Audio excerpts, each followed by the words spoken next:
নমস্কার, তোমাদের সকলকে আরও একটি নতুন ভিডিওতে স্বাগত জানাই। আজকের এই ভিডিওতে আমরা ব্যাচেলার অফ ফিজিওথেরাপি কোর্সটি নিয়ে কথা বলবো যে ব্যাচেলার অফ ফিজিওথেরাপি কোর্সটা করে কি নামের আগে ডক্টর লেখা যায়। কারণ জেনপাস ইউজি এর প্যারামেডিক্যাল অ্যান্ড অ্যালাইড হেলথ সায়েন্সের একটি course bachelor of physiotherapy BPT course.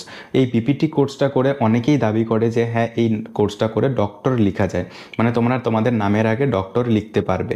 তো তার মানে জেনপাস ইউজি তোমরা যারা এবছরে দেবে, তোমরা যারা যারা বিপিটি কোর্সটা নেবে, এই বিপিটি কোর্সটা নেওয়ার পরে তোমরা যারা 4.5 বছরের বিপিটি কোর্স কমপ্লিট করবে, তারপর কি তোমরা তোমাদের কোর্স কমপ্লিট হয়ে যাওয়ার পরে এবং ইন্টার্নশিপ কমপ্লিট হয়ে যাওয়ার পরে তোমরা যখন প্রাইভেটে কোথাও প্র্যাকটিস করবে ফিজিওথেরাপি, তখন কি তোমরা ডক্টর লিখতে পারবে? তোমরা তোমাদের নামের আগে কি ডক্টর প্রিফিক্স লিখতে পারবে? তো এই বিষয়টি নিয়ে যারা ব্যাচেলার অফ ফিজিওথেরাপি কোর্স করেছে তারা সবাই দাবি করেন যে হ্যাঁ, ব্যাচেলার অফ ফিজিওথেরাপি কোর্স করার আগে নামের আগে ডক্টর লেখা যায়। তো মুখের কথা বিশ্বাস না করে তোমাদেরকে অফিসিয়াল নোটিফিকেশন দেখিয়ে যে public notice physiotherapy association of India থেকে একটি পাবলিক নোটিশ পাবলিশ করে দেওয়া হয়েছে।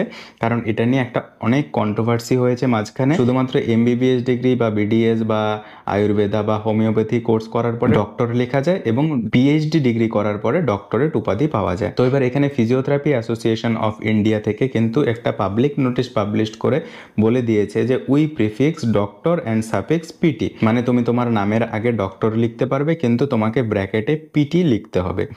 এখানে কিন্তু পরিষ্কারভাবে বলে দিয়েছে যে তুমি তোমার নামের আগে বিপিটি কোর্স করার পরে ডক্টর লিখতে পারবে। তো এই পাবলিক নোটিশটা আমরা পেয়েছি ফিজিওথেরাপি অ্যাসোসিয়েশন অফ ইন্ডিয়া থেকে। তোমরা সেখানে অফিসিয়াল ওয়েবসাইট থেকে গিয়ে দেখে নিতে পারো। তো এটাই এবার তোমরা যখন গুগল সার্চ করবে তখন কিন্তু বলবে যে না, ফিজিওথেরাপিস্টরা কিন্তু ডক্টর লিখতে পারবে না। তো যাই হোক, এগুলো কন্ট্রোভার্সিয়াল টপিকে গিয়ে লাভ নেই। যদি তুমি ফিজিওথেরাপি কোর্স করতে চাও তাহলে কিন্তু তোমার ভবিষ্যৎ উজ্জ্বল বর্তমান কারেন্ট সিচুয়েশন হিসেবে। তো যাই হোক, তুমি ডক্টর লিখতে পারো চাই না পারো, এই ফিজিওথেরাপি কোর্সটার কিন্তু ফিউচার অনেকটাই ব্রাইট রয়েছে ভবিষ্যতে। কারণ ফিজিওথেরাপির কিন্তু আস্তে আস্তে দিনের পর দিন যে চাহিদা বেড়ে চলেছে, বিশেষ করে বিপিটি কোর্সের।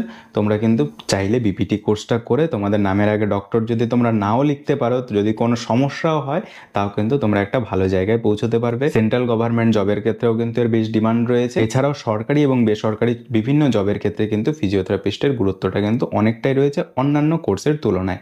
তো চলো, আজকের ভিডিওটা এখানেই শেষ করলাম। তোমাদের যদি কিছু জানার থাকে তাহলে অবশ্যই কমেন্টে জানাবে। চ্যানেলে নতুন হয়ে থাকলে চ্যানেলটিকে সাবস্ক্রাইব করে দিও, ভিডিওতে একটি লাইক করে দিও। Thank you.